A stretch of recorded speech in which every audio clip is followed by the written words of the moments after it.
son los pies de aquellos que traen un mensaje de paz y salvación. De hecho, este mismo versículo Pablo lo cita en Romanos 10, cuando dice: cuán hermosos son los pies de aquellos que anuncian el Evangelio. Ahí hay una promesa entonces de que el Evangelio tenía que ser dado a conocer, contado. Veamos en Isaías 61 y descubramos en los versículos 1 y 2 lo siguiente. Miren esto: el Espíritu de Jehová el Señor está sobre mí, porque me ungió. Jehová me ha enviado a predicar, ¿qué cosa? Las buenas nuevas. ¿A quiénes? A los abatidos, a vendar a los quebrantados de corazón, a publicar libertad a los cautivos, a los presos apertura de la cárcel, a proclamar el año de la buena voluntad de Jehová, el día de venganza de Dios nuestro, a consolar a todos los enlutados. Nos da entonces quiénes serían los destinatarios del Evangelio, o sea, quiénes iban a recibir el Evangelio. ¿Y cuál es la descripción? ¿Gente perfecta? No. ¿Gente que lo tiene todo? No. Es todo lo contrario. El quebrantado, el necesitado. En el Sermón del Monte se le llama el pobre de espíritu. Los que iban a recibir esta buena noticia. Entonces, hemos visto que serían preciosos los que anuncian el Evangelio, hemos visto los destinatarios del Evangelio. Veamos el alcance que tendría este Evangelio, hasta dónde nomás tendría que llegar. Isaías mismo, Isaías 49. Isaías 49, verso 6. ¿Llegó? Dígame, ya llegué. Muy bien. 49, 6. Dice así: poco es para mí que tú seas mi siervo, para levantar las tribus de Jacob, y para que restaures el remanente de Israel. También te di por luz de las naciones, para que seas mi salvación. ¿Hasta dónde? Hasta lo postrero de la tierra. Nos da el alcance del Evangelio. ¿Dónde entonces tiene que llegar el Evangelio? Hasta lo último de la tierra. Muy bien. Pero aquí viene algo interesante, porque entramos en detalle. Venga conmigo al libro de Jeremías. Voy a encontrar casi después de Isaías. Jeremías capítulo número 31. Jeremías capítulo número 31. Y veamos lo siguiente desde el verso número 31 al 34. ¿Llegó? Muy bien. Tan rápido. Dice, Jeremías 31, versículo 31 al 34, dice: y he aquí que vienen días, dice Jehová, en los cuales haré, ¿qué cosa? Un nuevo pacto con la casa de Israel y con la casa de Judá, no como el pacto que hice con sus padres el día que tomé su mano para sacarlos de la tierra de Egipto, porque ellos invalidaron mi pacto, aunque fui yo como un marido para ellos, dice Jehová. Pero este es el pacto que haré con la casa de Israel después de aquellos días, dice Jehová. Qué hermoso esto, miren. Daré mi ley, ¿en dónde? En su mente. Y la escribiré, ¿en dónde? En su corazón. Y yo seré a ellos por Dios, y ellos me serán por pueblo. No enseñaré más a ninguno a su prójimo, ninguno a su hermano, diciendo: conoce a Jehová, porque todos me conocerán, desde el más pequeño de ellos hasta el más grande, dice Jehová, porque perdonaré la maldad de ellos y no me acordaré más de qué cosa, de su pecado. Entonces estamos viendo esta nueva noticia, este nuevo pacto que traerá perdón de pecados. Pero aquí hay que hacerse una pregunta muy importante: ¿cuál es la centralidad del Evangelio? ¿Cuál es la persona más importante? ¿Dónde está el foco del Evangelio? Por eso yo le decía que en este último, no creo que solamente en este último tiempo, yo creo que en todo tiempo ha existido una forma de diluir o querer aumentar al Evangelio, porque las dos cosas no estarían bien. Querer aumentar algo al Evangelio o querer diluirlo para no conocer el Evangelio. Pero la Escritura nos va a mostrar el centro del Evangelio. ¿Dónde está o dónde debe estar puesta la mirada del ser humano para conocer el Evangelio. Y Romanos nos los dio, veamos un ratito, para refrescar nuestra memoria. En el mismo verso 2 nos da dos cosas del Evangelio. Primero, que era acerca de la promesa de los profetas en las Santas Escrituras, verso 2. Pero el verso 3 nos da la centralidad del Evangelio. Verso 3 dice, este es acerca de su Hijo, Romanos 1:3, nuestro Señor Jesucristo, que era linaje de David, según su carne, que fue declarado Hijo de Dios con poder según el Espíritu de Santidad por la resurrección de entre los muertos. Entonces, ¿el Evangelio se trata de qué? ¿De que te va a ir bien en la vida? No. Se trata acerca de Cristo, el Hijo de Dios. Y todo el Antiguo Testamento está lleno de profecías acerca de Cristo. De hecho, si el Evangelio, o mejor dicho, si el Antiguo Testamento tendría que poner una flecha para dar un tema central, el cual es el tema central del Antiguo Testamento, es Cristo. Es conocer a Cristo como la promesa en el Antiguo Testamento. Cristo es el centro. Y veamos lo siguiente. ¿Por qué digo lo siguiente? Venga conmigo un ratito a Isaías 7. ¿Qué dijeron los profetas de Dios en el Antiguo Testamento sobre esta centralidad que le comento? Isaías 7, versículo número 14. Leamos juntos lo siguiente. Isaías 7, versículo 14. ¿Llegó? Dice así: por tanto, el Señor mismo os dará señal. He aquí que la Virgen concebirá y dará a luz un hijo y llamará su nombre Emmanuel. ¿De quién está hablando esto? De que iban a ser de una virgen. ¿Quién sabe? Yo tengo mala memoria. Acerca de Jesús. Ahí hay una promesa, una profecía de que el Mesías debía venir por el vientre de una virgen, mujer que no conoció varón. Miren lo siguiente. Vamos a Miqueas 5. Miqueas 5.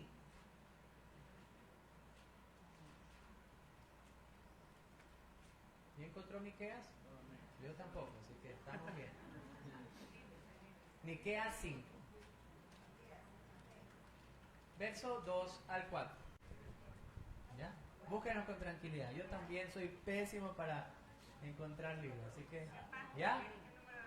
Miqueas 5. Por acá dice en la página 1800, acá depende de qué versión tenga. Depende de la Biblia. Muy bien. Miqueas 5. ¿Ya? Verso 2 al 4. Miren lo siguiente.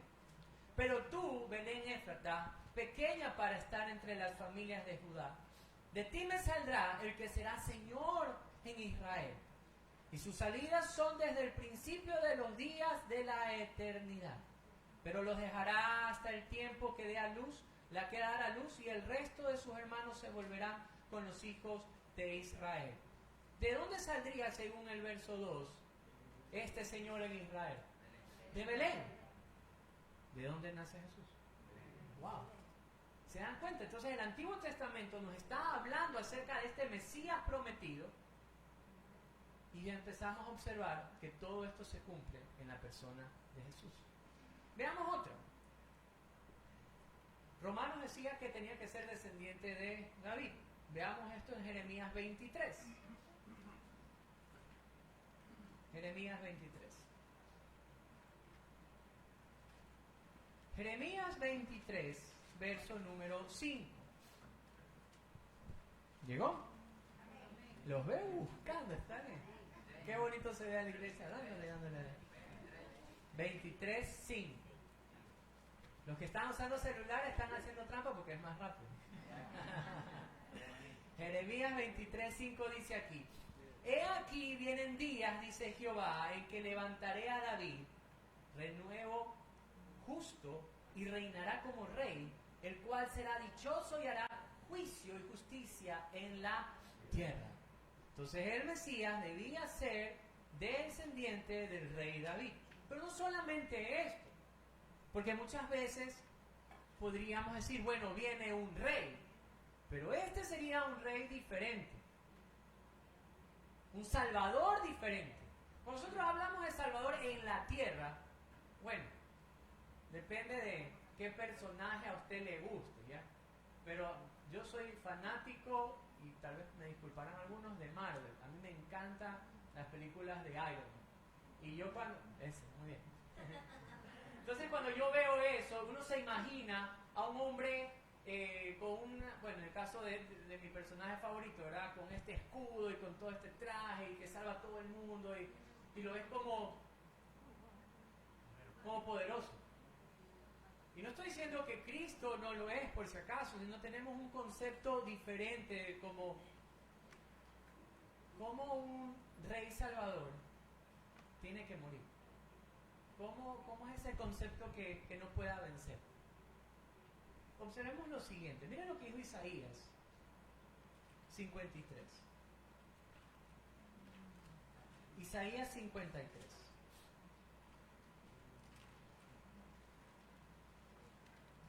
Isaías 53, versículos 5 al 7.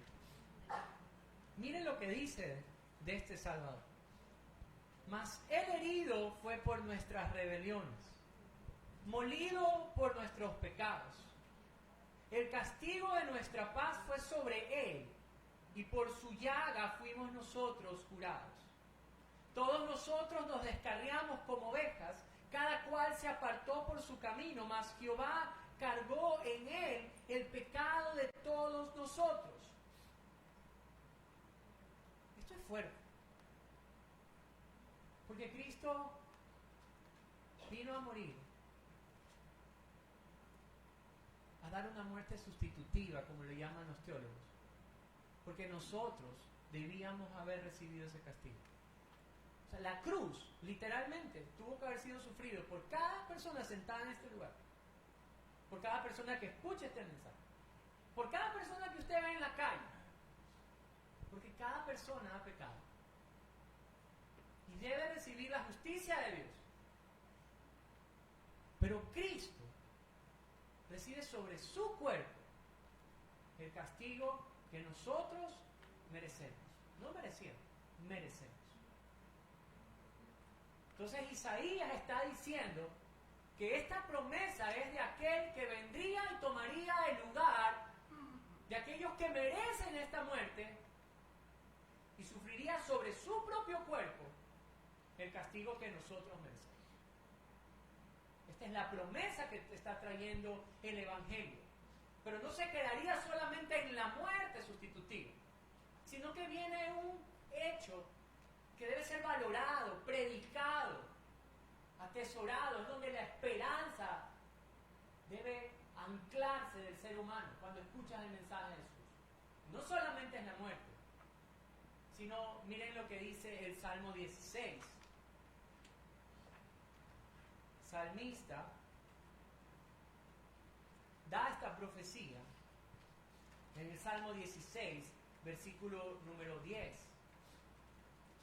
Dice la Biblia en el Salmo 16, verso 10: porque no dejarás mi alma en el Seol, ni permitirás que tu santo vea corrupción.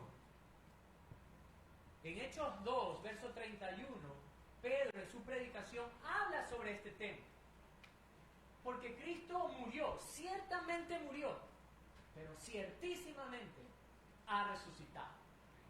Ha vencido a la muerte, al enemigo del hombre, lo que atosiga la mente del hombre.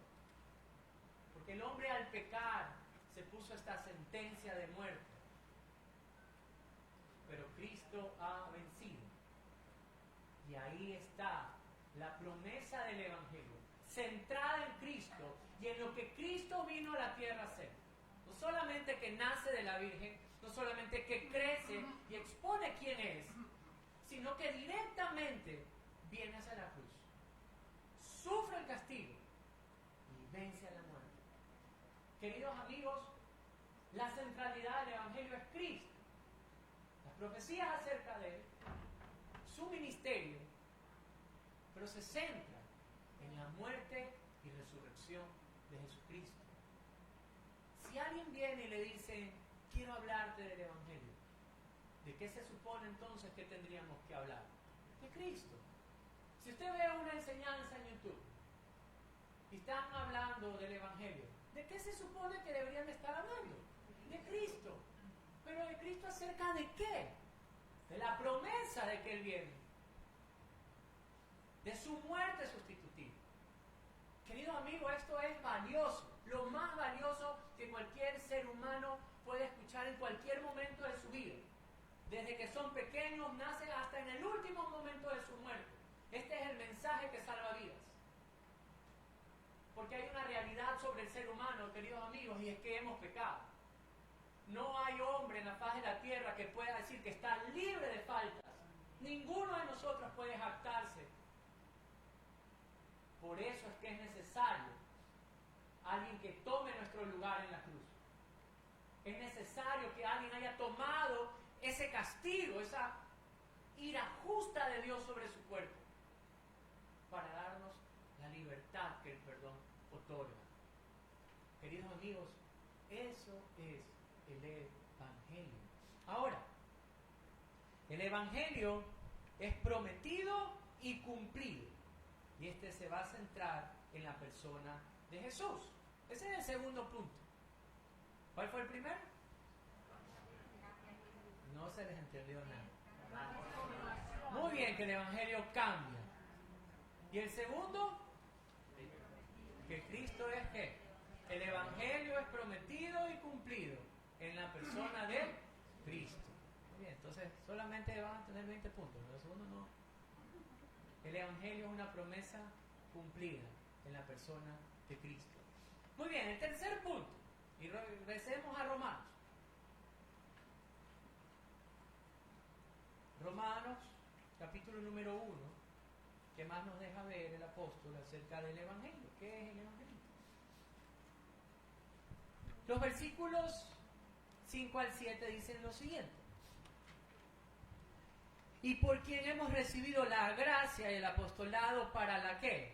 Obediencia a la fe en todas las naciones, por amor de su nombre, entre las cuales estáis también ¿quiénes? Vosotros, llamados a ser ¿de quién? De Jesucristo, y a todos los que están en Roma, amados de Dios, llamados a ser santos, gracia y paz a vosotros. El tercer punto habla de esto, que el Evangelio sería creído y obedecido alrededor del mundo. Y diga conmigo esta frase, por favor. Y no hace acepción de personas. El Evangelio sería creído, sería obedecido alrededor del mundo. No era para un solo lado, para un grupo pequeño de personas. No. El Evangelio debería ser contado alrededor del mundo, creído alrededor del mundo. Y esto es lo más importante. Por eso es que Pablo observa esta diferencia entre judíos y gentiles, o sea, no judíos, y escribe esta carta. Porque mire, es fácil decir, yo sí necesito el Evangelio, pero ese que vive a mi lado, en mi casa, es imposible que el Evangelio le entre en la cabeza. Usted no lo conoce, es más cabezón y se muere. Ay, si usted conociera a mi primo, a mi prima, a mi suegra, a mi suegro. Es imposible. Hasta ese rostro es imposible que el Evangelio le llegue. Queridos amigos, el Evangelio va a ser creído, va a ser predicado, va a ser creído, va a ser obedecido alrededor del mundo. Y esto hay que tenerlo clarísimo. No hace acepción de personas. De hecho, justamente, miren lo que dice, me estoy adelantando, en Romanos 10, lo que dice el apóstol Pablo en los versos 12 y 13. Miren lo que dice aquí. Porque no hay diferencia entre judío y griego, pues el mismo que es Señor de todos es rico para con todos los que le invocan. Porque todo aquel que invocare el nombre del Señor será salvo. Todo aquel, no importa de qué trasfondo tenga. El Evangelio no sería solo para un grupo pequeño. Se extendería y creído, predicado alrededor del mundo sin hacer excepción de personas. Queridos amigos, hagamos una pequeña lista de los creyentes que nos muestra la Biblia. ¿Quiénes eran estos santos apóstoles de Dios o como todos los que salen ahí. Tenemos pescadores, Pedro, Juan, pescadores. Tenemos a un traidor de la patria llamado Mateo. Él era un recaudador de impuestos. Él era judío y le recaudaba impuestos a los judíos, la gente lo odiaba. Y Cristo le dio a conocer el Evangelio, un santo hombre de Dios transformado.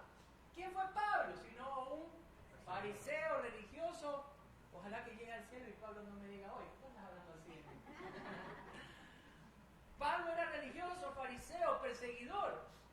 En Lucas capítulo 7 hay una mujer muy interesante. Una mujer que lava los pies de Cristo con sus lágrimas. Una mujer de dudosa procedencia. Una prostituta. Que tuvo fe. Que creyó en Cristo. Tenemos a un famoso personaje. Cuando lo estuve estudiando, la gente le llama ladrón bueno. Querido amigo, no hay ladrón bueno. El ladrón es malo y punto. No hay que darle vuelta, pero le llaman el ladrón bueno, porque se arrepiente. No, él era un ladrón que fue redimido por Cristo. Pero fue ladrón. Ojalá que no se le haya robado algo antes. No. Un ladrón perdonado, transformado, ex ladrón, ¿ya? Sería lo correcto. Ex ladrón, perdonado por Cristo. Estrena ese momento y se va con Cristo. Hay dos pueblos especiales que nosotros vemos ciertas cartas a las que Pablo les escribe y son súper interesantes.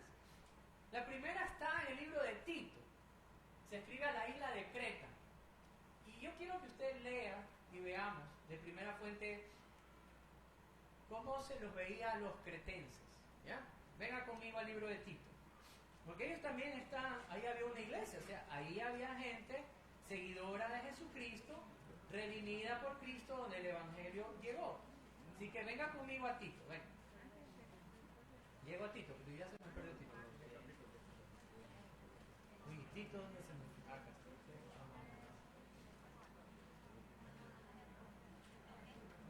Tito, capítulo número 1. ¿Ya?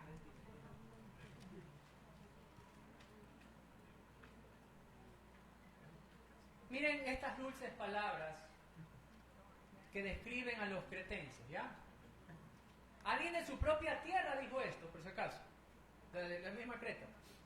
Uno de ellos, su propio profeta, dijo: los cretenses, siempre mentirosos, malas bestias y glotones ociosos. Esa es la descripción de la gente que vivía en Creta. Y esto es interesante porque era un pueblo de comercio, se creía que ahí habían piratas, mercenarios, entonces por eso tenían esta falla moral dentro del pueblo, era como la cultura de ellos, pero en Creta había iglesia, gente que había escuchado el Evangelio, imperfectos, como usted y como yo, pero ahí está. ¿Y qué podemos decir de la iglesia de los Corintios? ¿Se ha escuchado la frase hoy en día, lo que queda en Las Vegas? No, ¿cómo es? Los que dijeron eso, voy a tener una consejería más tarde. Muy bien, no. Pero miren esto de aquí. Cuando alguien quería hacer algo malo, yo no fui. Cuando alguien quería hacer algo malo, decían: vámonos a corintiar. Todo lo que tenga que ver al resto. Como vámonos a Las Vegas. Lo que se hace en Las Vegas, queda en Las Vegas. Corintio es la Vega de la época, donde había toda esta inmundicia y todo esto, pero ahí había iglesia. Y miren las palabras del apóstol Pablo en el capítulo 1, por favor, versículos 26 en adelante. Miren lo siguiente, miren lo que Pablo les está diciendo a las personas de Corinto. 1 Corintios 1, versículo número 26, perdón. 25. Dice así: porque lo insensato de Dios es más sabio que los hombres, y lo débil de Dios es más fuerte que los hombres. Pues miren, queridos hermanos, vuestra vocación, miren lo que les dice, que no soy muchos sabios según la carne, o sea, ellos no son sabios según la carne, ni poderosos, ni nobles, sino que de lo necio del mundo escogió Dios para avergonzar a los sabios, y lo débil del mundo escogió Dios para avergonzar a lo fuerte, y lo vil del mundo y lo menospreciado escogió Dios y lo que no es para deshacer lo que es. Oye, si a mí alguien me manda una carta y me dice, no eres nadie, mejor dicho, pero no eres noble, eres necio, o sea, pero es que saben que es la verdad. No somos lo mejor, lo más sabio, sino literalmente de lo vil y menospreciado del mundo. Dios nos ha escogido. ¿Para qué? Con el único fin de que la gracia de Dios sea exaltada. De cómo, por medio del Evangelio, el primer punto es, el Evangelio transforma vidas. Entonces, el Evangelio debía ser predicado, sí, pero iba a ser creído y obedecido alrededor de la tierra, sin hacer excepción de personas. Ni judíos, ni gentiles podrían jactarse. El Evangelio, queridos amigos, le pertenece a todos, absolutamente a todos. Por eso aquí quisiera decir algo, y es, jamás pienses que el Evangelio no es para ti. Nunca pienses que tu pasado o lo que estás viviendo el día de hoy, que estás hastiado de vivir, te puede alejar del Evangelio. Nunca. Porque el Evangelio es para todos, sin importar cuál sea el trasfondo de tu vida, el pecado, lo que hayas cometido. La obra perfecta de Cristo, su gracia es suficiente para perdonar nuestros pecados. Cuarto punto, el Evangelio nos mueve a amar a otros. Y esto es increíble. Venga conmigo nuevamente a Romanos y veamos juntos desde el verso 8 adelante, hasta el verso 15. Romano 1. Y esto es interesante porque no sé si usted ha notado algo, pero cuando uno viaja a cualquier lado, a la sierra, donde sea, y usted visita una iglesia cristiana, qué bonito que es ir a una iglesia. Porque aunque uno nunca los ha visto antes, es como, mi mamá decía esto cuando empezaba a ir a la iglesia cristiana. Y decía, yo no sé por qué todo el mundo ahí uno llega y se le ríe. Y habla así. Llega y le abraza, como que fueran familia, así decía ella. Y es que el Evangelio nos mueve a amar al otro. Yo recuerdo tanto en mis primeros días en el Evangelio, Pajarito, Víctor Santos, un amigo hace años, no lo veo hace años, fue el primero que se me acercó. Me había visto cara de, como yo soy Samu, decir, bien puesto oveja descarriada, decir, oye, tú necesitas estudiar la Biblia, vamos. Y ahí fue que nos llevaron a un estudio de precepto, ahí lo conocí a David. Y ahí fuimos con Grace, ¿no? Porque el Evangelio te mueve a amar a otro, literalmente, a dejar tu vida por ir a otro. Pablo no conocía a la iglesia en Roma, él no la había fundado. Pero miren lo que escribe, verso 8. Primeramente, doy gracias a mi Dios mediante Jesucristo con respecto a todos vosotros, de que vuestra fe se divulga por todo el mundo. Miren esto, porque testigo me es Dios a quien sirvo en mi espíritu en el Evangelio de su Hijo, que sin cesar hago mención de vosotros siempre y cuando. O sea, en su tiempo de intimidad, Pablo estaba orando por los creyentes en Roma, por la iglesia en Roma. Que aunque había escuchado de su fe, también estaba escuchando, oye, los judíos como que se quieren creer más que los gentiles. Entonces Pablo doblaba sus rodillas y le pedía a Dios por ellos, sin conocerlos, sin haber visto, queridos amigos, en esa época no existía Instagram, ni Facebook, ni nada. Entonces, nunca había visto los rostros, pero igual oraba por la iglesia. ¿Qué más vemos? Dice así, rogando que de alguna manera tenga al fin por voluntad de Dios un próspero viaje para ir a usted. O sea, él quería irles a ver. ¿Cuál era el deseo? Verso número 11. Porque deseo verlos para comunicaros algún don espiritual a fin de que seáis confirmados. Esto es, para ser mutuamente confortados por la fe, que nos es común a vosotros y a mí. Pero no quiero, hermanos, que ignoréis que muchas veces he propuesto ya a ustedes, pero hasta ahora he sido estorbado, para tener también entre vosotros algún fruto como entre los demás gentiles, a griegos y a no griegos, a sabios y a no sabios, soy deudor. Así que en cuanto a mí, pronto estoy a anunciarlos el Evangelio, también a vosotros que estáis en Roma. Miren, el Evangelio nos mueve a amar a otros porque el Evangelio pone sentido de urgencia en nuestro corazón.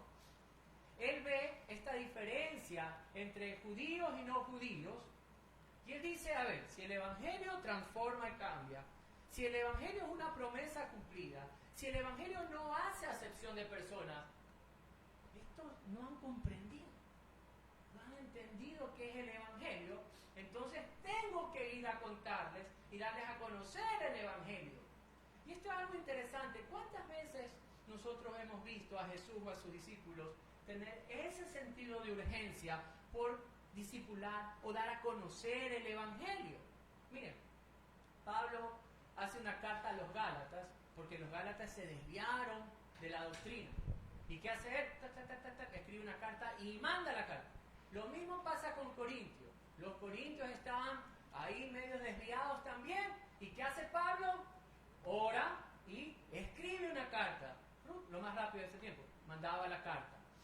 Pero una de las cosas que más me sorprendió es ese amor que Jesús muestra en Juan capítulo número 4. Vengan un ratito conmigo. Esto es sentido de urgencia en dar a conocer el Evangelio. Juan capítulo número 4. Miren esto.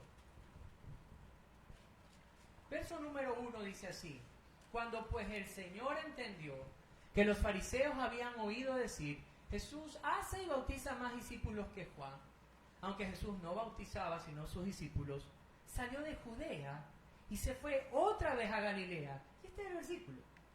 Y le era necesario pasar por Samaria. La historia usted se la sabe, yo voy a tratar de resumírsela.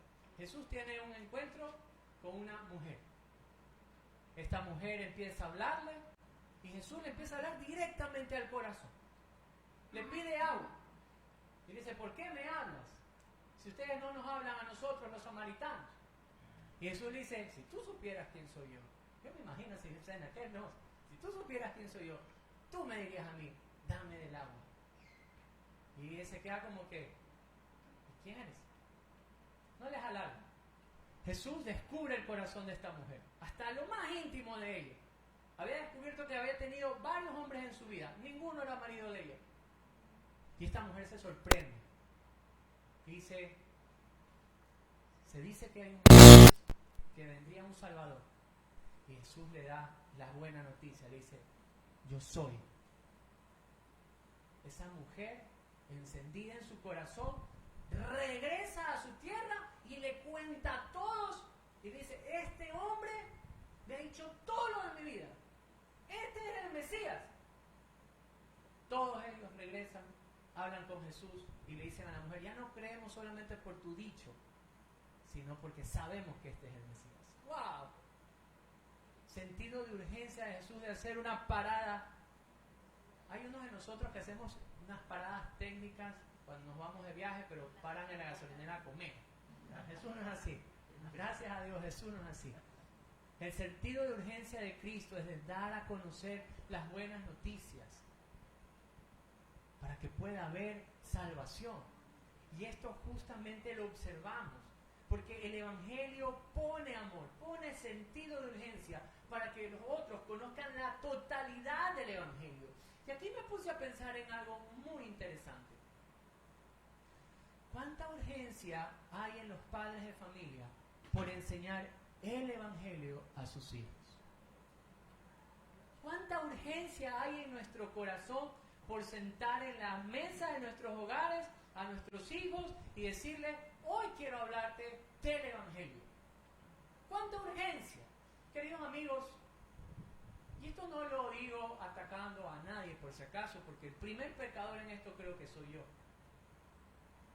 Pero debe haber ese sentido de urgencia en nuestros corazones, en los padres hacia los hijos, de que el Evangelio sea una prioridad en nuestro hogar. Si no hay hijos, no hay problema. Entonces, ¿dónde trabajo? Entonces, alrededor de mi trabajo. El Evangelio debe ser una prioridad de darla a conocer, porque el Evangelio nos mueve a amar a otros. Lo que quería hacer Pablo conocer el Evangelio, gente que él no conocía. Jesús se detuvo por una mujer en el camino, que tal vez nadie daba nada por ella. Pero hubo sentido de urgencia. Queridos amigos, el Evangelio, el verdadero Evangelio, pone sentido de urgencia, pone amor en nuestro corazón para que otro conozca la buena noticia de salvación. A veces los evangélicos pecamos en esto.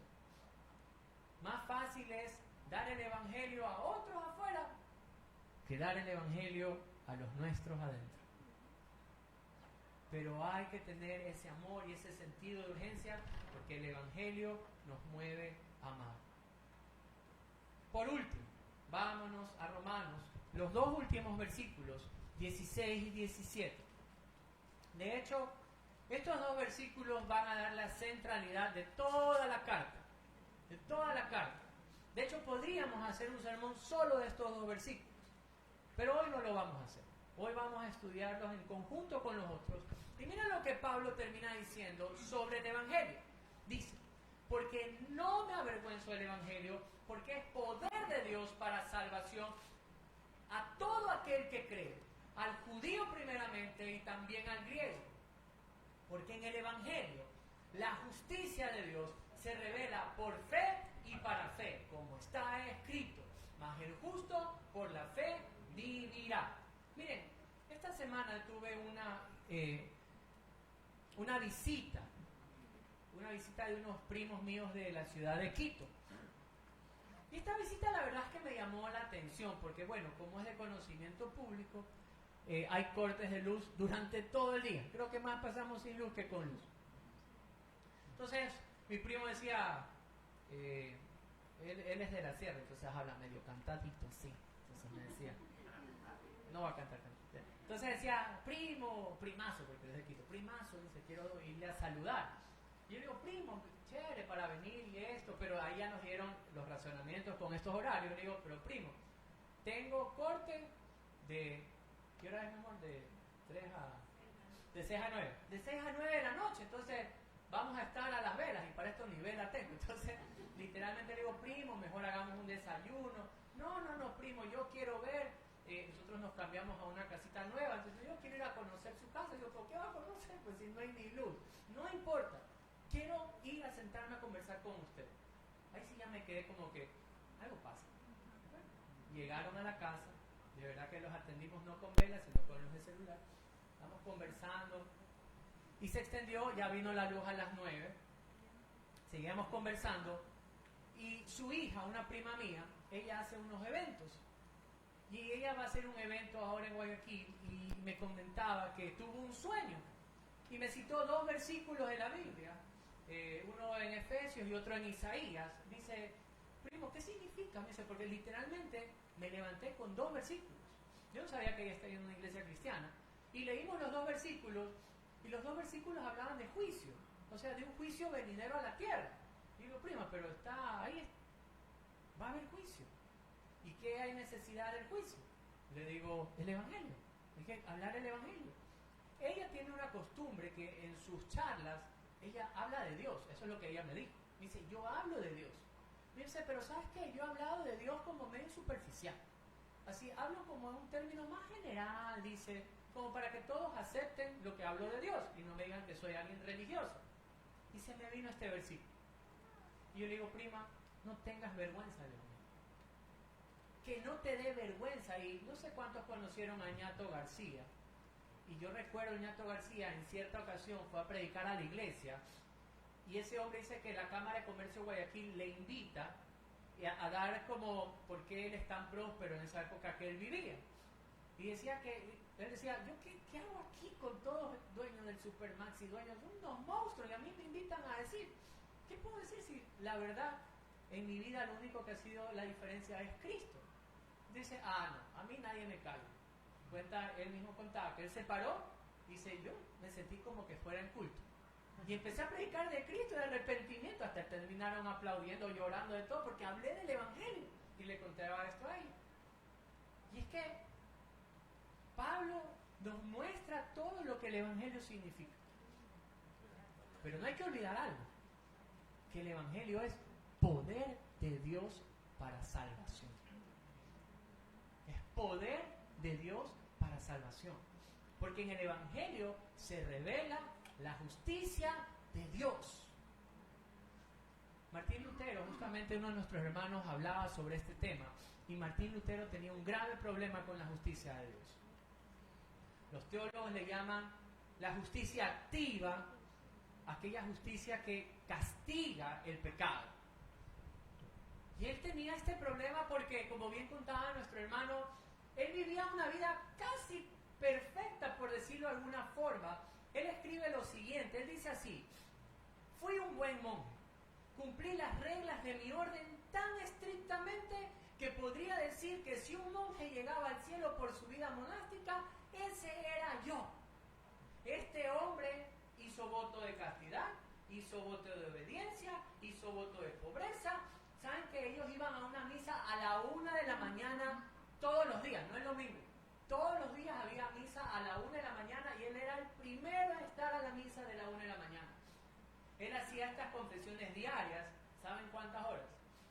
6 horas diarias se confesaba.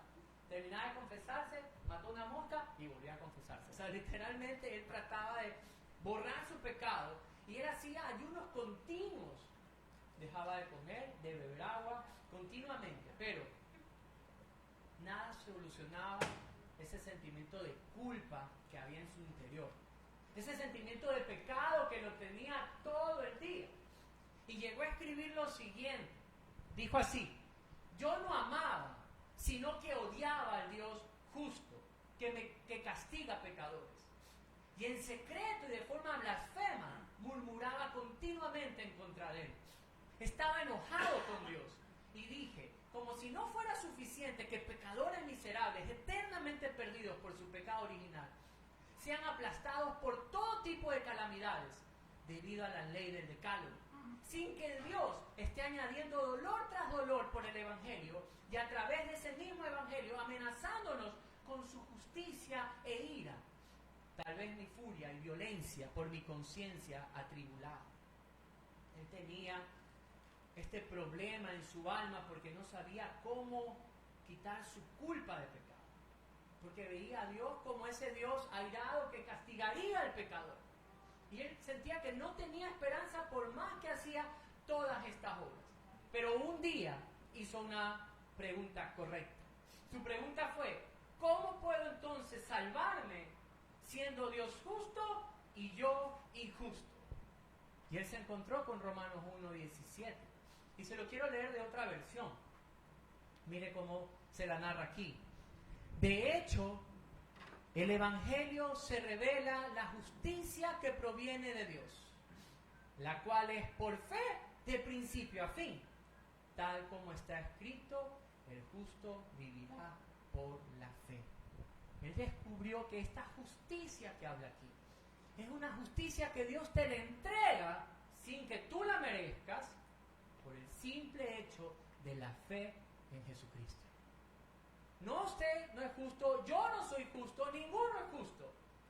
Pero Jesucristo imputa su justicia sin merecerlo por la fe en Él. Eso es lo que Él descubre. Y luego que Él descubre esto, mire lo que escribe. Dice así: al fin. Qué hermosa frase. Al fin, por la misericordia de Dios, meditando día y noche, presté atención al contexto de las palabras. En el Evangelio se revela la justicia que proviene de Dios, la cual es por fe de principio a fin, tal como está escrito: el justo vivirá por la fe. Allí comencé a comprender que la justicia de Dios es aquello por lo cual el justo vive gracias al regalo de Dios, es decir, la fe. Este es el significado. La justicia de Dios es revelada por el Evangelio. Es decir, la justicia pasiva con la cual el Dios misericordioso nos justifica por fe, como está escrito: el justo vivirá por la fe. Entonces, sentí que había nacido de nuevo por completo y que había entrado al paraíso a través de puertas que estaban abiertas de par en par. Pablo está dando ahí el centro del mensaje a los romanos, que es el Evangelio lo que va a revelar la justicia de Dios, y esa justicia otorgada a nosotros los pecadores solo por la fe en Cristo Jesús. Pablo ve una necesidad en Roma y tiene que hablar del Evangelio. Lo primero que les enseña es: el Evangelio cambia vidas. El Evangelio te separa, pero no puede haber esa separación si no hay un cambio de vida, si no hay una transformación de vida. El Evangelio cambia vidas. El Evangelio es una promesa dada en el Antiguo Testamento y cumplida en la persona de Jesús. El Evangelio, queridos amigos, es para todos. Este sería creído, obedecido alrededor del mundo. No puede haber exclusividad, no puede haber jactancia, porque es para todos. Queridos amigos, el Evangelio nos lleva a amar a otros. Con ese sentido de urgencia nos lleva a ser discípulos. Pero sobre todas las cosas, el Evangelio, amigos, es poder de Dios para salvación. No por obras del hombre, sino que Dios atribuye la justicia de Él por medio de la fe en Jesucristo. Queridos amigos, los que tienen tal vez más tiempo con nosotros, tiempos en la fe, yo sí quisiera que hagan un pequeño recordatorio. Y es que sus vidas han sido transformadas por el Evangelio. Jamás se olviden de eso. Recuerden que el Evangelio es para todos y que hay necesidad de que éste sea predicado. Así que usted vaya, ame, enseñe el Evangelio, empiece por los suyos, vaya y muévase alrededor, busque a los de afuera, porque recuerde esto: el Evangelio, queridos amigos, es para todos. Y si le da miedo, así como mi prima confesaba en ese momento, decía: pero es que me da temor de quedar como religiosa. No tenga jamás temor de hablar del Evangelio, porque el Evangelio es poder de Dios para salvación. Pero si tal vez el día de hoy hablo a un corazón que por primera vez entiende lo que es el Evangelio, que Jesucristo ha muerto y ha resucitado por sus pecados, quiero recordarles que el Evangelio es para todos, que Dios no te ve justo o perfecto si es que tú te has portado bien. De hecho, nadie se ha portado bien, sino que Dios te puede atribuir justicia solo porque has puesto tu confianza en Jesús y te has dado cuenta, sí, de tus pecados, y claro que te arrepientes, pero sabes que existe un Salvador. Así que ve y busca a Cristo como el Señor y Salvador de tu vida. Amén. Oremos. Padre, te damos gracias en esta día. Gracias, Señor, por tu palabra y porque en ella somos instruidos, porque hemos conocido lo que es el Evangelio. Qué maravillosa introducción que Pablo en su saludo da a esta iglesia en Roma. Y ponemos nuestra vida delante de ti. Cuán hermoso es conocer de tu palabra lo que el Evangelio significa. ¿Dónde se centra el Evangelio? Muerte y resurrección.